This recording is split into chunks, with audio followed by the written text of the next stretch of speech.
Bienvenue dans ton Yann et Frank. Hey, on vous l'annonce tout de suite parce que c'est un gars fiable.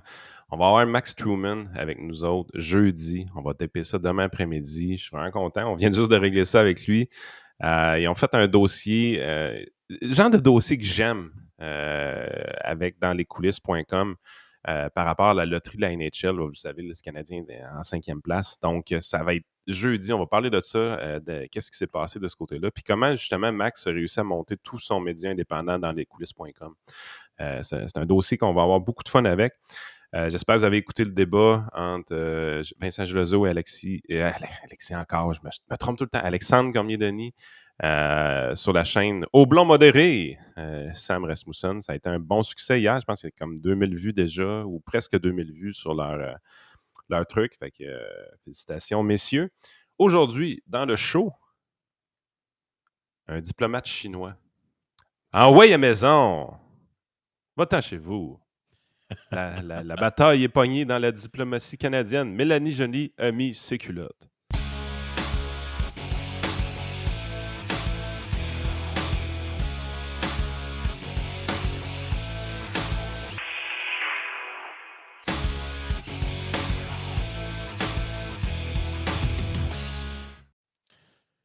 Écoute, le show ne serait pas ce qu'il serait sans, son segment préféré. C'est le segment préféré à René Talbot. Oui, oui, Notre oui, troll oui, Facebook oui. préféré. Exact, notre troll Facebook préféré. Bon, qu'est-ce que j'ai ici? Je te donne je pense que j'avais au moins 2 choix. Encore des choix. Man, il y en a donc bien. Je pense qu'hier, tu nous as donné 6 victimes du jour dans le show complet avec Patreon. Ouais, ben là, je vais me limiter à 2, Ouais, c'est correct. parce que là, faut pas virer sur le top non plus. L'OQLF, qui est C'est l'Office jamais bon signe, ça. québécois de la langue française, qui est aux trousses d'un restaurant. Et on a une femme ici, ben là, je présume que c'est une femme, là, je n'ai pas vérifié, là, qui est membre du conseil municipal de la ville de Denver et qui nous explique que, ben, dans le fond, tu sais, le capitalisme, c'est un système où on spoliait la richesse, tu sais, des autres pays, puis tout ça. Et pour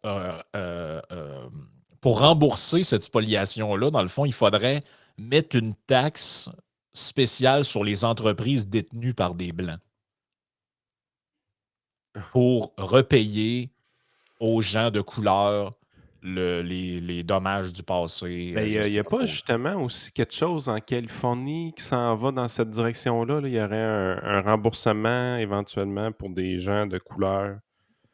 Écoute, sérieusement, là, ça dérape pas pire. Mais le QLF, c'est toujours gagnant. Ouais, Le le QLF. QLF, c'est quand même assez gagnant. Mais écoute, juste pour dire un mot sur l'autre, c'est que, tu sais, non seulement c'est une vision racialiste de la réalité, là. Mhm. C'est-à-dire qu'on oppose les Blancs, les Noirs, les Blancs. Même eux autres, en plus, ils font même la distinction entre ce qu'on fait pas dans le monde francophone, là, entre les Bruns et les Noirs. Là. Tu dis Brown American, Black American.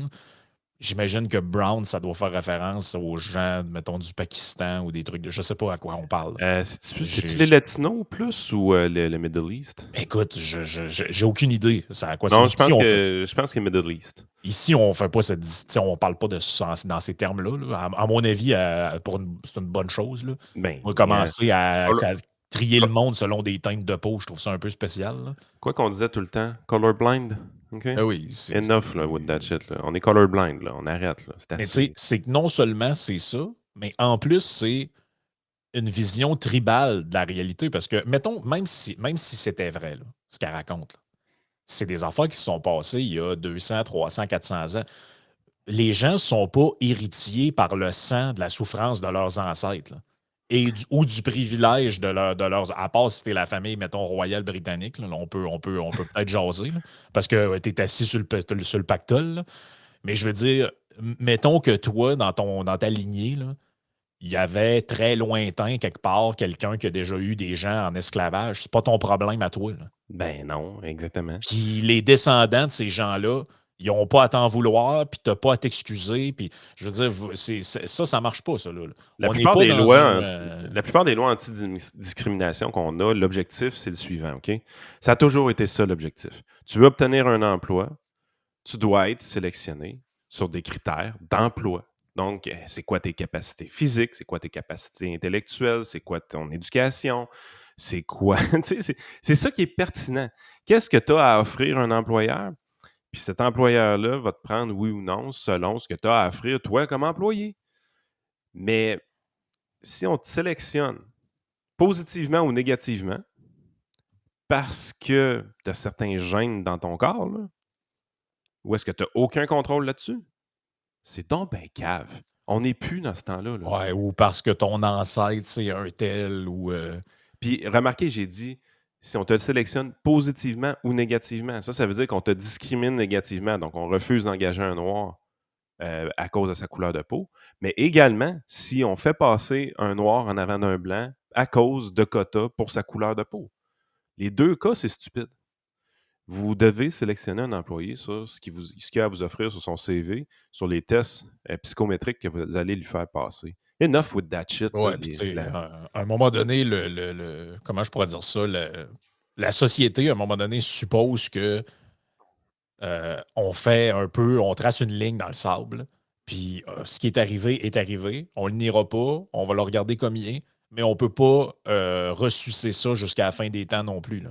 Exactement.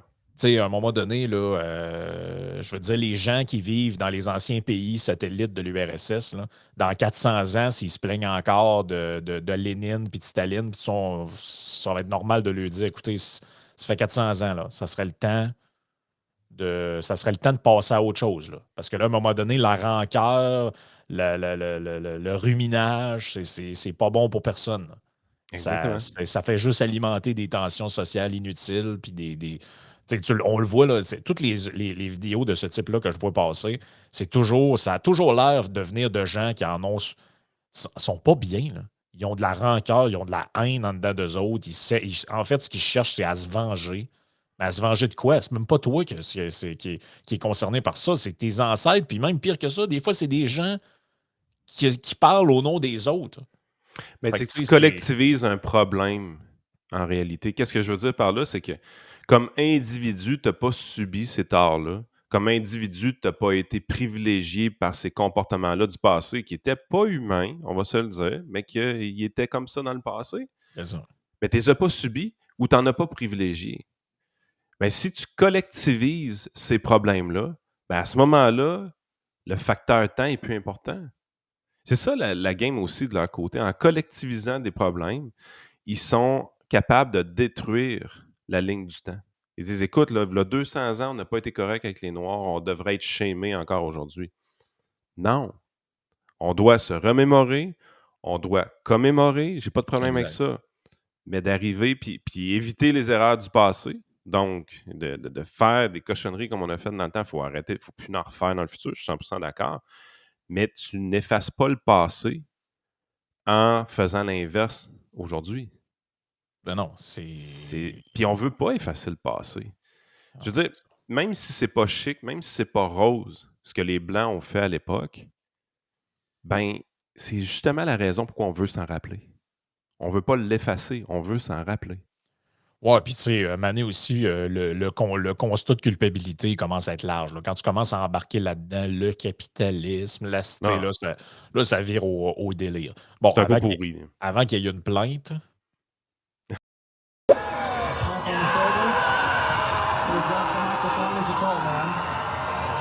There's so much potential for beauty and for devastation. Il y a plein de écoute, monde qui nous envoie des vidéos pour la remplacer, puis ils pensent que leur vidéo est meilleure. Avouez qu'il est vraiment bon, cette vidéo-là. ben, c'est parce que c'est le breakdown le plus célèbre de On, l'histoire de la politique, là. on C'est peut parce que pas les autres remplacer ça, là. c'est ça, les autres sont inconnus, là. Écoute, si le journal Métro n'existait pas, je pense que je le créerais presque comme parodie. C'était J'aime. Métro ou 24 heures, là, Ah, lequel des non, deux? 24 heures, c'est pire. Mais 24 heures, c'est quoi? J'en parlais en privé avec quelqu'un hier. Le journal 24 heures, pendant 5-6 minutes, la première fois que je l'ai consulté, je pensais que c'était comme de Babylon Bee. Ah C'est ouais. tellement une caricature en lui-même que je pensais que je me faisais troller. Je disais, ah non, ça, c'est un site animé par des libertariens ou des conservateurs, puis c'est une parodie, tu sais, la fille avec la fille s'épine, le communauto qui s'en pisse. Je me disais, ça peut juste être Hey, mais ça peut juste c'est être un troll, mais c'est non. écrit en langage inclusif, hein, Ah oui, 24. écrit en langage inclusif, des histoires de gars devenus filles, Mais des histoires de. ça appartient à qui, 24 heures? Je sais pas, je n'ai pas fouillé ce bout-là. Je pense que ça appartient à Québécois. Hein. Ah oui? Mhm. Hey, ça doit faire plaisir à leurs lecteurs, ça. Écoute, Québécois, c'est pas anti-woke, ça? Ah, Québécois sont mélangés un peu dans leur affaire. Là. Pendant que tu cherches ça, un pub de Côte-des-Neiges, Notre-Dame-de-Grâce, appelé à franciser son enseigne. Le resto-pub Ye Old Archer, situé dans Notre-Dame-de-Grâce, a été interpellé par l'Office québécoise de la langue française afin de modifier son enseigne et d'y ajouter du français. Ça, là, en français, justement, ça veut dire changer le nom du commerce. Et là, dans l'article, c'est parce que dans l'article, écoute ce qu'on nous dit. Le propriétaire de l'établissement, Joe Pilote, a déjà été contacté par l'OQLF pour les mêmes raisons, notamment pour réviser certaines publicités affichées dans l'espace public. Bien qu'il se soit conformé aux demandes, il est hésitant à modifier le nom de son enseigne, craignant qu'ils doivent le faire à nouveau avec les changements à venir en matière d'affichage prévus en 2025. Tu sais, quand tu disais là, la prévisibilité, le changement sans arrêt de réglementation, etc. Et là, écoute bien ça. Parce que normalement, la loi sur l'affichage, donc la loi sur la charte de la langue française, la loi 101, tout ça, c'est sur la publicité, l'affichage, tout ça, mais techniquement, tu es supposé, tu pourrais appeler ton resto le resto Big, pas tant de choses, puis normalement, c'est supposé d'être correct, là, parce que c'est un nom, tu sais. Tu sais, Home Depot, ça s'appelle pas dépôt de maison. Ça s'appelle Home Depot, puis c'est correct, là, tu comprends? Ben, il y a le mal à la bombe qui avait pas catché que Staples, c'était bureau en gros. Là. Ouais, là, il y T'appelles-tu tout avait. ça? Ben oui, il avait dit le monde fabrique des trombones, là. Il parlait du. C'est quoi, le Staples Center? C'est Los Angeles, ça, je pense? Ouais. Il parlait de cet amphithéâtre-là, puis il dit ah, la gang de trombones. Man, c'est bureau en gros, calme. Mais écoute ça, man. Selon la dame de l'OQLF attitrée au dossier, Ouais, boy. écoute, ça, elle doit être fine, là. Nous devons changer de nom. J'ai parlé avec elle au téléphone et elle souhaite qu'on devienne le Vieux Verger. Puis c'est quoi le nom actuel de l'établissement? Ye Old Orchard. Old, genre O-L-D-E, Archer. OK. Et elle leur dit, vous devez maintenant vous appeler le Vieux Verger Pas de tes affaires, ça. pour respecter la prochaine mouture de la loi sur l'affichage en français prévue en 2025. Fait que là, attends un peu, là. Ils vont jouer des noms de commerce pour vrai, les péquistes qui sont à la tête du gouvernement, là? Ben oui. Je l'avais pas vu aller, hein. Mais écoute, c'est. Puis tu sais, ça, là, j'ai dit ça à un moment donné dans la pandémie. J'ai reçu des messages, mon gars, là, que j'étais un crise de cave, puis J'avais dit que les mesures liberticides qui étaient mises en place étaient plus facilement acceptées ici parce qu'on avait permis au gouvernement, notamment via des polices linguistiques qui donnent lieu à des polices de ce type-là, parce que c'est une forme de police. Là. Non, oui. Un inspecteur qui arrive chez vous et qui dit là, il va falloir que tu changes le nom du commerce. Là. C'est pas de tes affaires. Exactement, c'est pas de tes affaires, mais ce que j'avais dit, c'est que quand tu tolères, normalises et valorises ce genre de truc-là, tu instaures un climat où tu acceptes plus facilement des mesures de contrôle, genre tu vas mettre un passeport, tu vas mettre ci, parce que tu as déjà normalisé l'idée et le principe que l'État a d'affaires à venir dans ton commerce, te dicter quoi faire. Puis ça, c'est le bout des entrepreneurs. À un moment donné, j'ai hâte qu'ils se lèvent. Tu sais, je veux dire, vous avez la FCEI, vous avez le Conseil du patronat. C'est quand est-ce que vous allez dire au gouvernement sacrément que c'est assez, là? Je veux dire, on a comme employeur, on a comme entreprise de PME. Hey, on est une économie basée sur des PME, by the way, au Québec, là. On en a plein nos bobettes de réglementation puis de red tape, OK? C'est l'enfer. Hey, j'ai dit red tape. Ah, suffit. J'ai dit un mot en anglais. La madame va t'appeler, là. Hein? Appelez-moi, madame, juste pour le fun. J'ai écouté votre balado-diffusion, puis j'aimerais ça que vous utilisiez ruban rouge. Ouais, mais madame, je fais pas de balado. Je fais pas de balado. Ben oui, votre balado, c'est pas un balado, c'est un podcast. J'ai pas de subvention. Mike Ward, il l'a dit. Ouais, c'est ça. un podcast, un balado, c'est subventionné. OK? Bon, non, sérieux, ça n'a pas de bon sens. Mais tu sais, pourquoi on tolère ça? Puis c'est quand est-ce que les entreprises vont dire que c'est assez? Même le gars, tu vois ses quotes dans l'article, puis il est poli, là. Tu sais, dis-les, esti, qui n'ont pas d'affaires chez vous. Ben, puis surtout, les gens réalisent peut-être pas, là, mais parlez-en aux entreprises qui l'ont fait, là. Un changement de nom aussi Hey, drastique que ça, là, parce que là, il ne devient pas le restaurant Ye Old Dutcher. Il veut qu'il s'appelle le Vieux Verger ou une connerie de même. c'est parce que sa marque de commerce, elle scrape là, tout l'argent en publicité qu'il a mis dans les dernières années. Il pogne ça, puis il crisse ça au vidange. Là. Mais écoute, euh, on l'a parlé, on l'a dit l'autre fois en joke. Monsieur Moffler fait encore des pubs, bien que ça fasse un méchant bout que c'est rendu mécanique 360. Je sais, ben, encore là, je te dis le nom, je pense que je me suis trompé. C'est peut-être même pas Non, c'est là. 360. C'est ça? C'est correct, c'est vraiment mécanique 360. Mais Ben, c'est important. Là. Mettons, je sais pas, moi, mettons que vous allez chez mettons que demain matin, Saint-Hubert, ça s'appelle plus Saint-Hubert, mais il s'appelle le coin du poulet. Ben là, ça te prend un bout là, avant que le monde allume. Dis, hey, OK, Saint-Hubert, non, il a fermé, il n'y en a plus chez nous. Non, non, il n'a pas fermé. Ils ont juste changé de nom.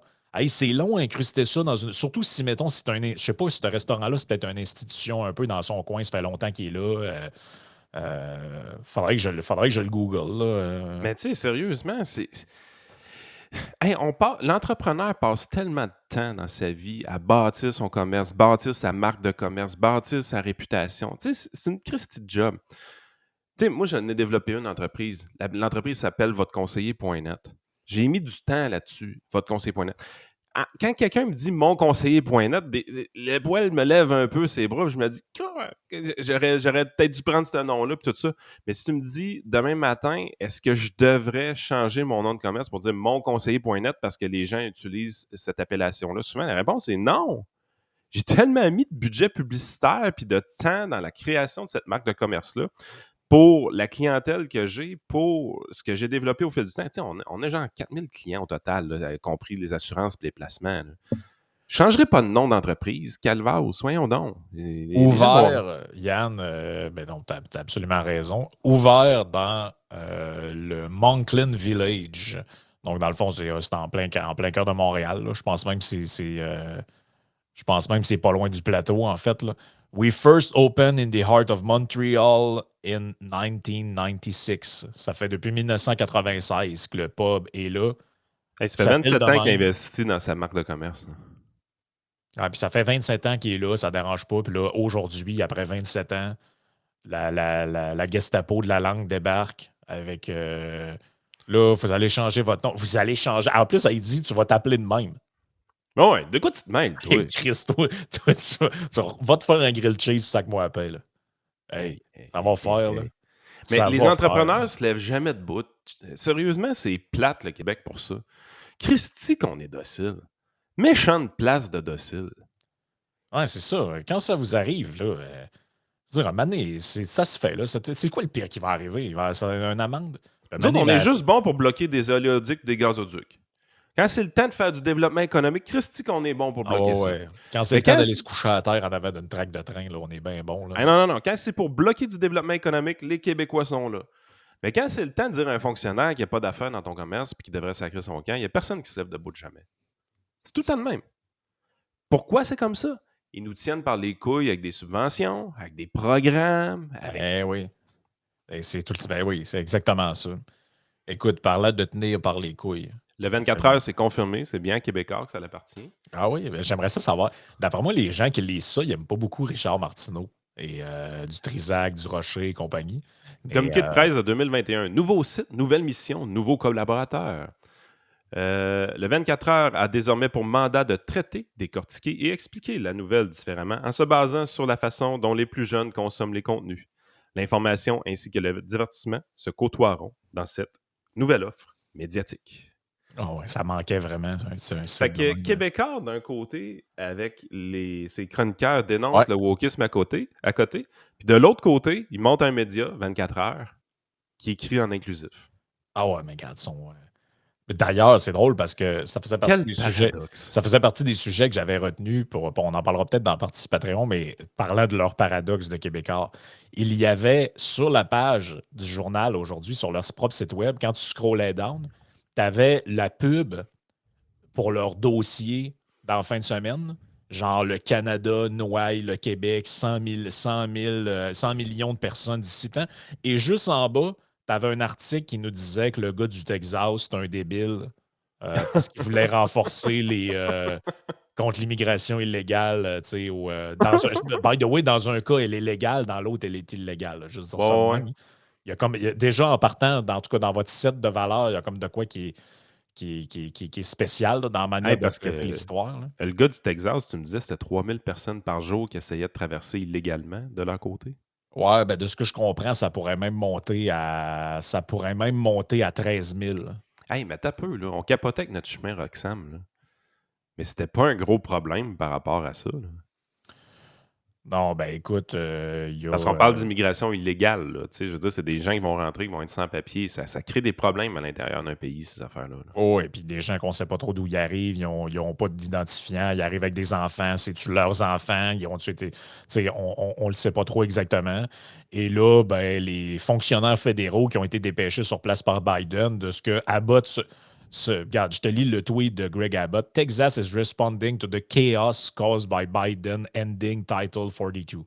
The new Texas Tactical Border Force will help intercept and repel migrants trying to enter Texas illegally. Biden sent 1,000 troops to the border to do paperwork. I deployed elite trained soldiers to defend Texas. Et là, on le voit là, avec son point de presse, les militaires qui sont là. En gros, le fédéral a envoyé des staffers pour remplir de la paperasse un peu style chemin Roxham. Puis lui dit non, mais là, c'est Parce qu'il y en a trop, là. c'est parce que là, ça ne fonctionne pas. Là. C'est ingérable. Puis, tu sais, c'est un pays qui a une fois. C'est un drôle de lapsus que je viens de faire. Le Texas a déjà été un État indépendant, mais c'est un État qui a une frontière immense là, avec le Mexique. Là. C'est pas 3 kilomètres. Là. C'est principalement eux qui sont directement aux frontières. Là. Donc, c'est là que l'enjeu se passe. Donc, c'est là que l'histoire se passe. Mais bref, c'est ça. C'est la couverture à 2 vitesses de Québécois. Le paradoxe québécois. Ben oui, ça me fait bien rire, tout ça. Écoute, hier, on a appris que, je te lis, Ottawa expulse le diplomate chinois Zhao Wei pour ingérence étrangère. Mélanie n'était pas contente. Non, Mélanie n'était pas contente. Et moi, ce qui me fait rire, c'est que, encore une fois, c'est le Globe and Mail qui nous apprend cette histoire-là. Il se passe de quoi avec le Globe and Mail? Il se passe de quoi avec le Globe and Mail? C'est de plus en plus les sons de cloche, moi, que j'entends en lisant un peu la presse canadienne-anglaise, c'est qu'il y a une certaine partie des gens. Comment je pourrais dire ça? Ça fait un peu cliché comme expression, là, mais tu vas comprendre ce que je veux dire. Il y a une certaine partie de l'élite financière canadienne-anglaise qui commence à en avoir plein son casse des libéraux. Ben, qui traditionnellement était libéral, mais dans le tête libéral, c'est probablement plus Paul Martin que Justin Trudeau. Là. Et là, ben, c'est drôle parce qu'il n'y a pas si longtemps que ça, écoute, on avait Alexandre Trudeau, le frère de Justin, et on avait Justin lui-même qui pointait du doigt le Globe and Mail comme étant des fabricateurs de fake news. Hey, ça a été un des plus grands alliés dans l'histoire du temps. By the way, personne n'a accusé Trudeau d'être un Trumpiste pour avoir fait ça. Ça, c'est quand même drôle. C'est que quand c'est des libéraux, des gauchistes attaquent les médias en disant c'est des fake news, c'est de la désinformation, personne leur dit qu'ils font du populisme de droite quand ils font ça. C'est tout le temps, ça passe comme du beurre dans le poêle. Mm-hmm. Et donc là, après nous avoir dit que c'était des fake news, que ça n'avait aucun rapport, la semaine passée, la GRC a fermé 3, je pense, postes de police chinois. C'est arrivé, je pense, vendredi passé, donc c'est pour ça qu'on en a parlé. Ils viennent de se réveiller. Là. Ils se rendent compte que le tapis leur glisse en dessous des pieds avec Poilievre. Parce que c'est un enjeu que les conservateurs, généralement, scorent bien, ça. La défense. Surtout, en plus que un de leurs députés a été menacé, sa famille a été menacée pour ça, et il ne s'est rien passé. Et là, voici un peu la déclaration de Mme Joly. La ministre des Affaires étrangères, Mélanie Joly, a annoncé une mesure rare lundi, a déclaré que la décision avait été prise après un examen attentif de tous les facteurs en jeu. J'ouvre les guillemets. J'ai été clair, nous ne tolérons aucune forme d'ingérence étrangère dans nos affaires intérieures, a déclaré Mme Joly dans un communiqué. Nous restons fermes dans notre détermination à ce que la défense de notre démocratie est de la plus haute importance. L'ambassade de Chine au Canada a publié lundi une déclaration ferme condamnant la décision du Canada et promettant des contre-mesures. Donc, ce qu'on nous explique, c'est que le diplomate chinois Zhao Wei a été expulsé du pays, a été déclaré persona non grata. Et le député conservateur a réagi, celui qui a été victime Michael Chung. de Michael Chung, lui a dit ça fait des années qu'on aurait dû expulser ces gens-là. Il dit j'espère que cela indique clairement non seulement à la République populaire de Chine, mais à d'autres États autoritaires qui sont représentés ici au Canada, que ce franchissement de la ligne diplomatique dans les activités de menaces d'ingérence étrangère est tout à fait inacceptable ici, en sol canadien. Et là, bon, il y a dans l'article, le Globe and Mail rappelle un peu toute l'historique de la patente, ce qui s'est passé en 2018-2019. Fait que les libéraux se réveillent tranquillement. Ils se rendent compte qu'ils l'ont échappé solide, cet enjeu-là. Là, ils essayent de... En fait, ils essayent de remettre la pâte à dents dans le tube. Bon, oui. Là, ça risque d'être dur un peu. Et là, ben, comme ça a été fait un peu de manière précipitée, évidemment, il devait arriver ce qui allait arriver. La Chine expulse un diplomate canadien et menace de nouvelles représailles dans une ligne d'ingérence électorale.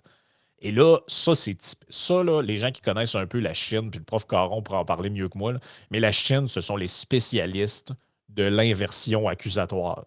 C'est-à-dire, tu trouves ta blonde...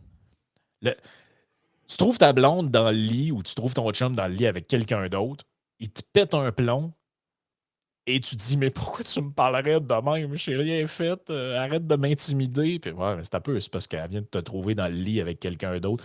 Ouais, mais là, elle me parle à m'intimider, je suis victime de violence conjugale. Puis ouais, ça, c'est typique Chine. Et là, voici ce qu'on nous dit, c'est quand même très drôle, là. Voici ce qu'ils disent. Nous exhortons le Canada de cesser immédiatement ses provocations, a déclaré M. Wang. Si le Canada décide de poursuivre ses actes gratuits, la Chine réagira fermement et toutes les conséquences devront être assumées par le Canada. Le consulat général du Canada à Shanghai et l'ambassade du pays à Pékin n'ont pas immédiatement répondu à cette demande de commentaire. Et là, voici ce qu'il dit, c'est drôle. Ils ont construit des postes de police sur notre territoire, clandestin. Mais c'est nous autres qui les provoquent, ça a l'air. Fuck you! Fuck you! Hey, come on, là. Ah non, c'est...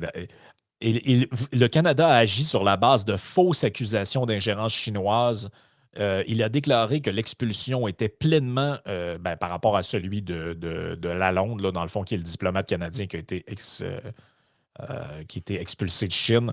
Et là, c'est très drôle. Ils disent, il faut que je te trouve la phrase exacte, c'est n'importe quoi, là. Ils disent que le régime chinois ne fait jamais d'ingérence dans aucun pays extérieur. Celle-là est bonne. Hey, commencez donc par gérer votre propre pays, sérieusement. Vous êtes encore un régime autoritaire avec des systèmes démocratiques ultra louches, avec des, des pratiques de droits humains extrêmement louches également. Puis vous commencez à venir dire que nous autres, on fait de l'ingérence étrangère dans votre pays. Hey, ça va faire, là. On est donc ben des guenilles. Mais tu sais, c'est un peu... Comment je pourrais dire ça? C'est poche parce que s'embarquer là-dedans, ça peut mener à des escalades déplaisantes. Là, surtout que il y avait eu quand même des avancées dans les dernières années, entre autres. C'est pas des trucs qu'on parle beaucoup. On parle beaucoup qu'on importe de la Chine, mais le Canada exporte en Chine aussi. Entre autres, aller jusqu'à 2021, il y avait une interdiction des produits de tout ce qui est huile de canola et tout ça là, qu'on produit énormément au Canada était interdit d'importation en Chine. Ça a été levé en 2021, cet interdit-là. Fait que, tu sais, la plupart des gens pensent que c'est des trucs qui vont être remis éventuellement en représailles, mais tu sais, c'est pas une bonne nouvelle.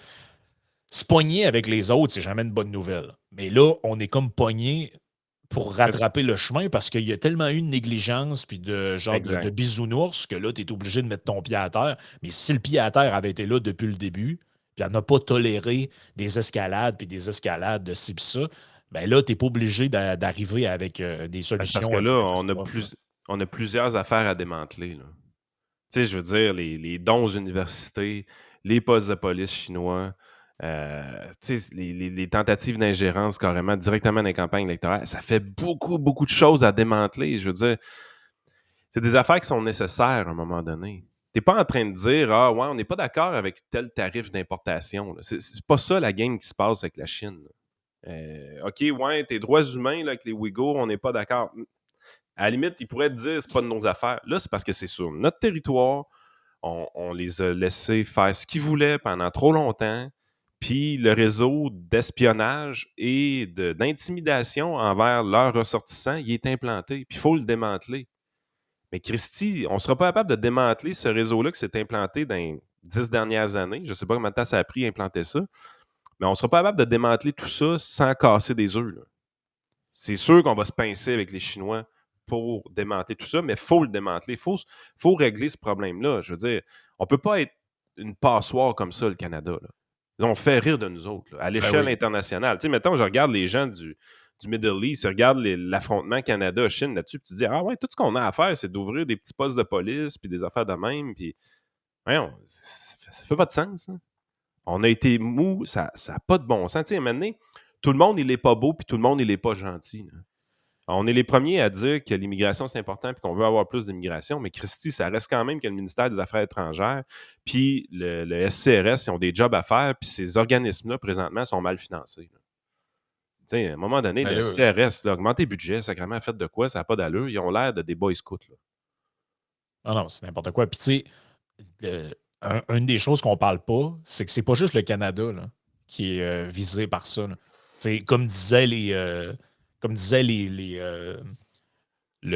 comment je pourrais dire ça, le Ukrainian Funded Inflation, là, ceux qui pensent que l'inflation, c'est tout ça, c'est à cause de Poutine et de la guerre en Ukraine. Tu sais, qu'est-ce qu'ils nous disaient? C'est mondial.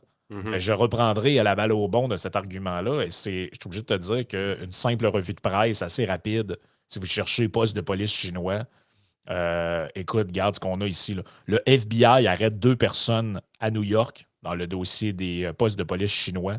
Il y en a d'autres aussi. 2 hommes ont été arrêtés tôt lundi sur la base d'accusations fédérales, les accusant d'avoir conspiré pour agir en tant qu'agents de la République populaire de Chine en lien avec un poste de police situé dans le quartier chinois de Manhattan, ont annoncé les autorités lors d'une conférence de presse. Puis je suis allé lire un peu ce matin l'histoire. Là. C'est exactement la même patente. Un centre d'information, c'est pour la diplôme, c'est pour les ressources. Il y a un modus operandi. Il y a un modus operandi. Et regarde, ça, c'est New York. Je t'en montre un autre exemple. Le Royaume-Uni s'inquiète de la présence possible de postes de police chinois. Le gouvernement britannique a indiqué mercredi qu'il prenait extrêmement au sérieux la possible existence de postes de police chinois opérant sur son territoire, alors que des révélations de la presse sur les activités d'un homme d'affaires chinois à Londres. Le journal britannique The Times a publié mardi un article sur Lin Ruiyu, un homme d'affaires chinois gérant une entreprise de livraison de nourriture dans l'arrondissement de Croydon au sud de Londres, qui opérait également comme un poste de police chinois non déclaré. Écoute, c'est mondial, c'est un modus operandi, ils le font un peu partout sur la planète. Je pense que ce que tu viens de faire, tu viens de le démontrer assez facilement.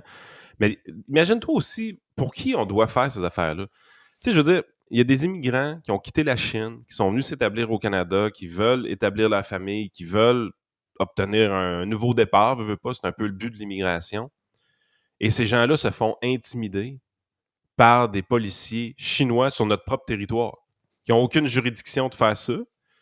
Puis en plus, pour s'assurer d'obtenir des informations ou de les garder en ligne droite avec ce qu'ils veulent ou d'obtenir des votes pour faire leur ingérence étrangère ou peu importe qu'est-ce qu'il y a derrière ça, on menace leur famille dans leur propre pays.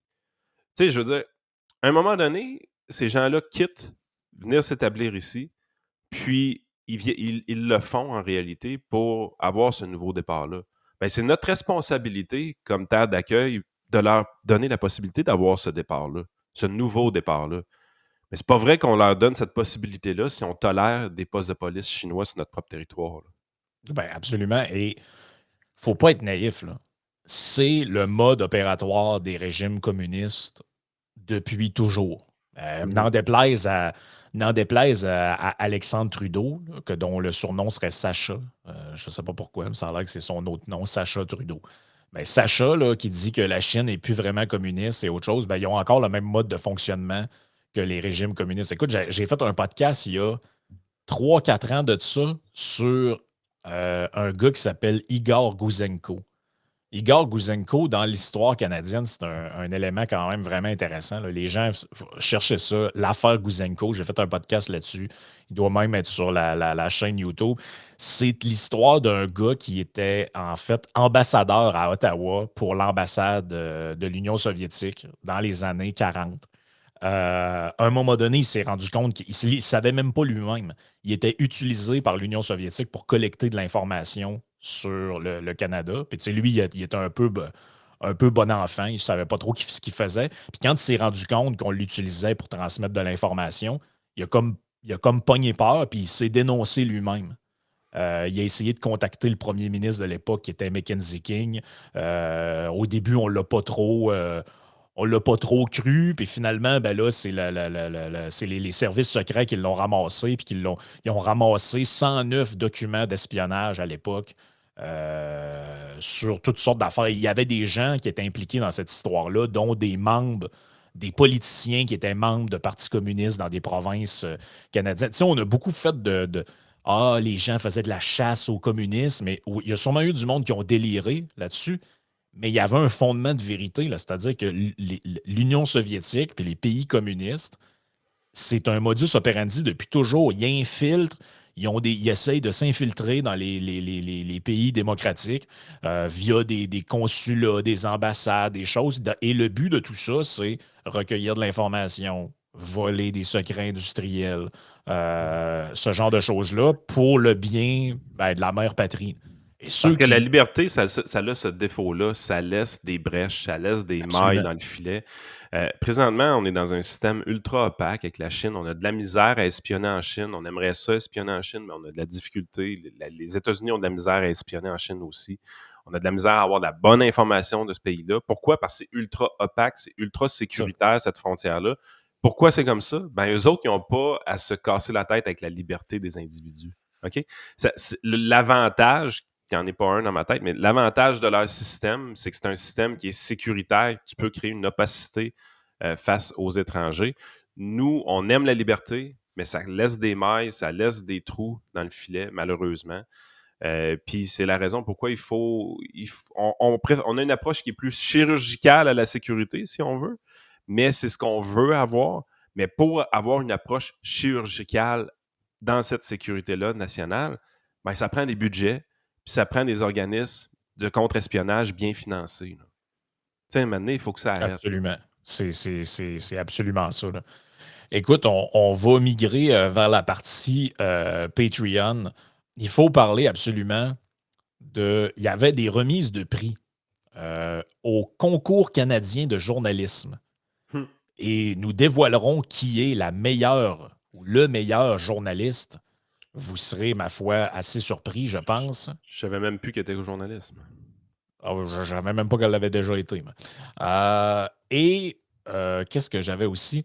Les émissions de GES de Montréal en hausse. Donc, Montréal, malgré les rues piétonnes, malgré les vélos partout, malgré le REM, malgré la guerre à l'auto, malgré les parcomètres pour la lutte contre les chars, malgré toute cette affaire-là, on a une hausse de 18 % depuis 2019 par rapport au niveau de 90. Et donc, Montréal s'éloigne de son objectif de réduction de 55 % d'ici 2030. Ça n'arrivera jamais en passant. Ça n'arrivera jamais, jamais, jamais.